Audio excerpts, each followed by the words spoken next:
Hey guys, this year I had the chance to do something I've wanted to do since I was 10 years old, and that's go to E3. Was it as awesome as I was expecting? Let's find out right after this.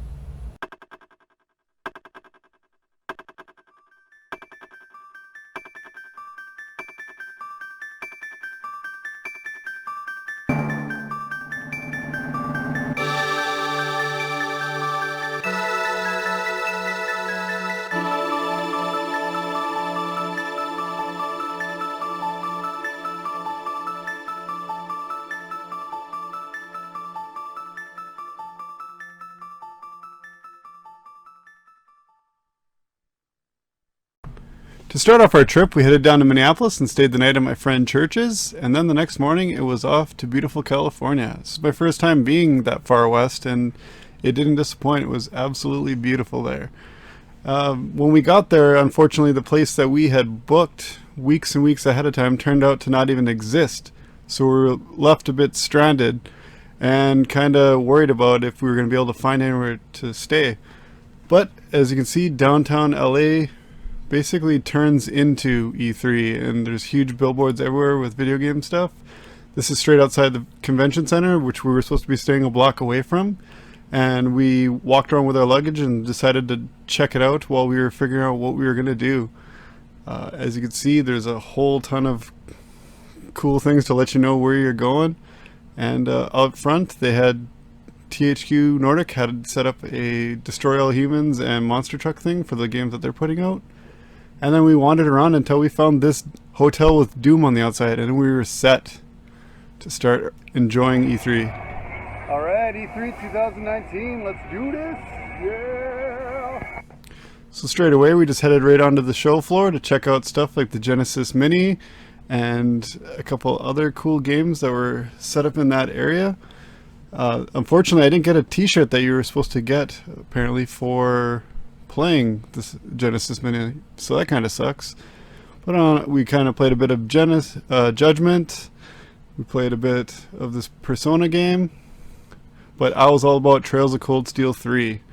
As you can see in the background here, Kill la Kill is also featured for playing, and I ended up having to play that for a bit while I waited, and that was a cool game too.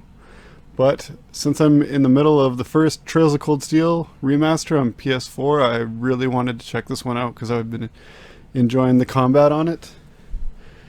And yeah, this is probably my favorite game that I ended up playing at the show. I can see a lot of the improvements that were added to the remaster are basically because they were making this game.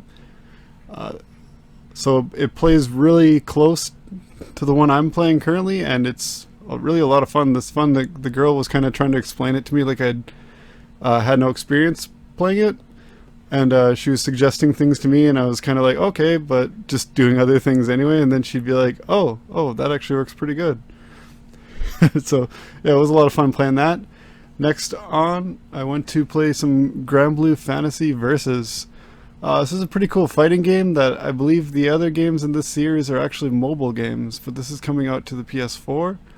It's a pretty cool little fighting game, and I really liked the animation style they were using on it, which drew me to actually want to check it out. There doesn't seem to be very many characters. I don't know if they're going to be adding more, but yeah, it was a pretty cool little fighting game. It took a little bit to figure out the controls, as you know, just about any game you play, but I had a lot of fun playing it, and depending on the price point, I might pick it up when it comes out. And I guess I must have done pretty good playing the game because I ended up winning my first round. I mean, it was probably set to super easy or something, but it was a lot of fun. I played a couple rounds, and I figured out how to play a lot better by the time I was done, and they ended up adding me into the game. No, I'm just kidding, that was a photo op. Then we checked out the Poly Mega next, which was a lot of fun. I'm looking forward to checking that out, but it's quite pricey. And then we went on to the indie developer area. There was a bunch of cool, like, really creative games in this area. Too many to cover in this video.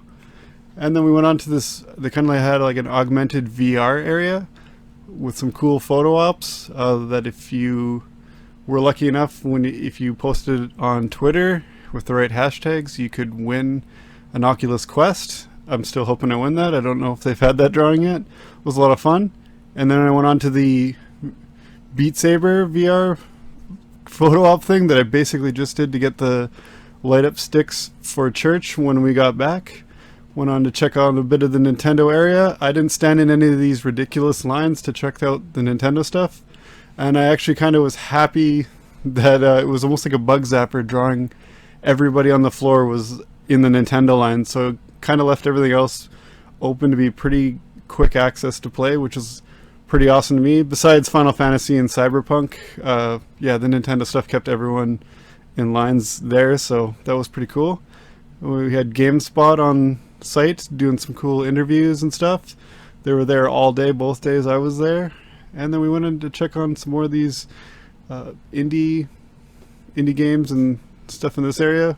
I didn't really spend too much time in this area. I kind of just grabbed some footage and kept going. They had some kind of cool rock climbing stuff for the Mario and Sonic Olympic Games. And of course I had to get a picture of my wife in front of the cool anime background.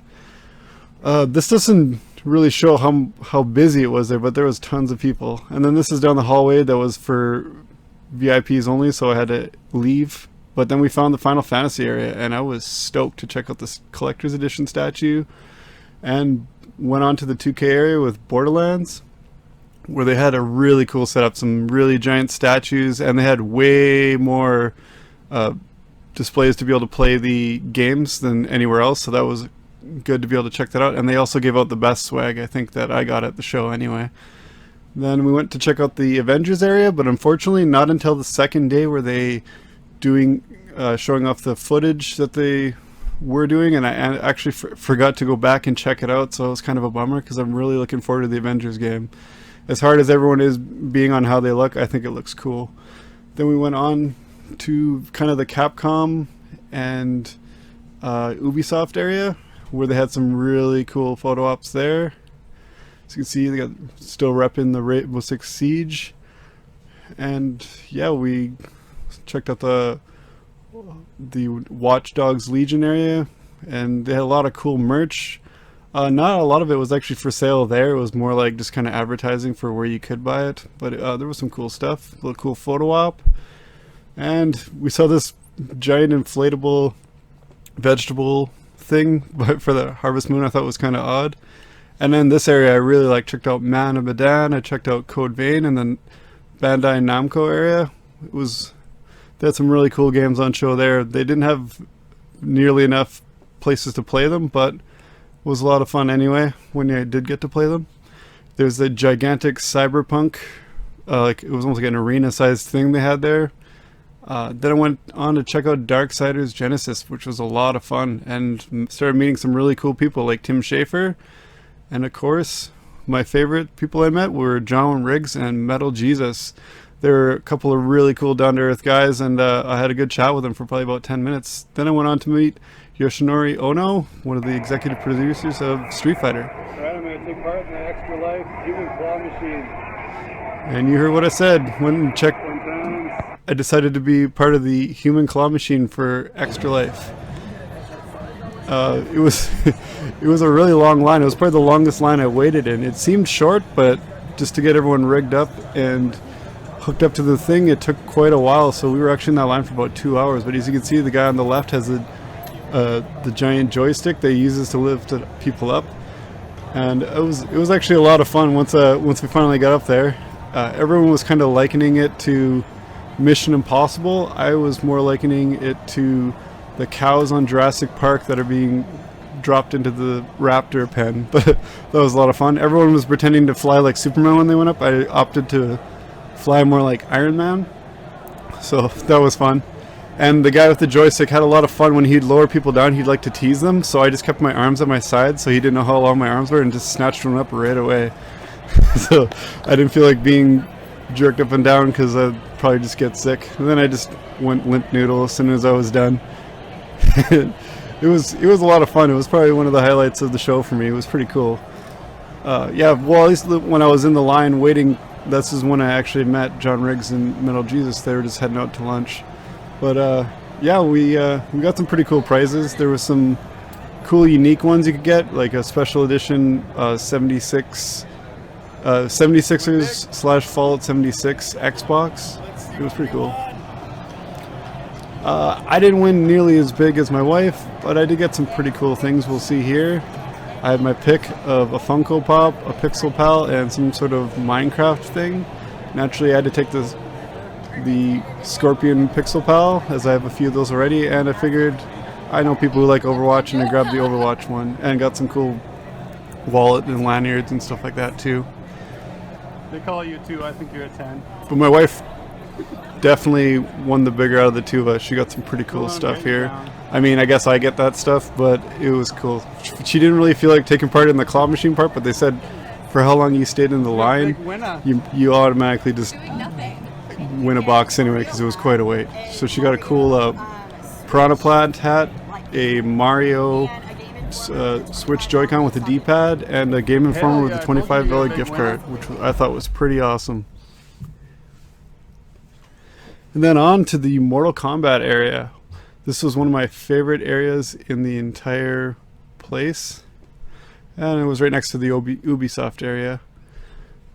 And where they were showing off Shadowbringers the new Final Fantasy XIV add-on. But this was the place that had my favorite photo op in the entire place, as you'll soon see. This is now my favorite GIF that I will use on everything forever.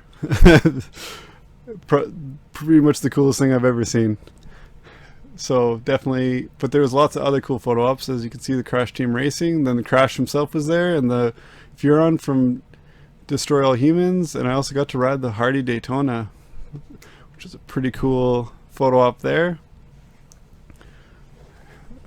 I'm looking forward to that way more than I should be. There's tons of cool things to take pictures of, but I think as bad as their conference was at E3, Bethesda had by far the best photo ops. You can see the dragon breathing fire all over me, the fake ID for Wolfenstein, and just cool statues everywhere to take pictures with. It was a ton of fun. And they also had this kick-ass Doom museum showing everything from the creation until now, and of course they had an awesome photo op where I opted to use 2 guns, because you can never have too many guns in hell, that's for sure. And yeah, there's another shot of the Cyberpunk area. It was a really impressive giant place, but I didn't feel like waiting in that line. Speaking of impressive, here's a giant arcade 1-up cabinet. I'm still not sold on getting one for myself. I like the ones with more options and like 2 or 3 games, but they are pretty cool. And we were kind of exhausted after that day, so we decided to go check out some panels, and Jablinski Games was there, which is Jack Black's YouTube channel, what he does with his son, and it was a kick-ass time. My wife and I are both big fans of Jack Black, so it was kind of cool to be able to see this on our actual 10-year wedding anniversary. And then right after the Jablinski Games one, Double Fine had a Psychonauts 2 one, which Jack Black also happens to be a character in, so he stuck around for that, and that was awesome. So we got to get a double dose of Jack Black and see Tim Schafer do his thing. I've been a big fan of the Double Fine games since the first one I played, and I am hugely looking forward to Psychonauts 2, so I cannot wait till that comes out. And after we left, we came upon this cool Mortal Kombat ice cream truck that was giving out free ice cream cones, and when you got an ice cream cone, you got a wristband to get in line and get to the front of the line. Good, are you getting full? I'm kind of full. Finish it! Well, there you have it. That's pretty much my experience from E3 2019. Now, was it worth the trip? Honestly, I don't think so. For the gamer badges anyway. Unless you're local, I wouldn't recommend going and spending all the money just to go there with the gamer badge, because for one, you get to go there 3 hours after anyone with the media or press badges, which is pretty lame if you ask me, because you know, it's like you don't get to go to like noon, which is like the middle of your day, so you don't get to really do anything before, and then you finally get to go and everything is just crazy lines. So I would go back if I could get a media badge, but besides that, I don't think I will be going back until I can get something like that, because there was also so many things that you didn't get to see or take part in unless you had a special invite or a press badge, which was honestly you made me feel pretty segregated. Kind of felt like for the first bit when we were there that we basically just weren't invited to anything. It kind of was like it was like I paid for the experience of being a not cool kid in high school trying to go to the cool kid parties. So that was kind of lame. But that being said, I did have a lot of fun and met a lot of cool people. So it wasn't a total waste. Wife and I had a great time for our 10th anniversary. Regardless, we stuck around for a few extra days, did a couple extra cool things.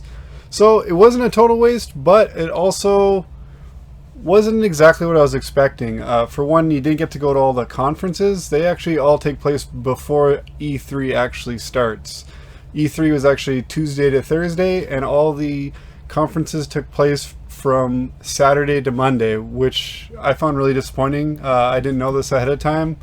I really was looking forward to doing something like that, and being part of all the hype when they announced all the new games and all that kind of stuff. So that was a real big letdown. And also, from everything I always see on E3 and stuff like that, people just seem to be getting like showered with t-shirts and cool swag. And while I did come back with some pretty cool stuff, it wasn't nearly on the level of what I'm seeing, because usually people I'm seeing that are going to E3 are media, so they get preferred, cooler stuff than I got. So I don't feel like I got ripped off in any way, but at the same time, I think I could have went to a convention or something and probably got more of my money's worth and had a better time. So that being said, thanks for watching. I'll catch you next time.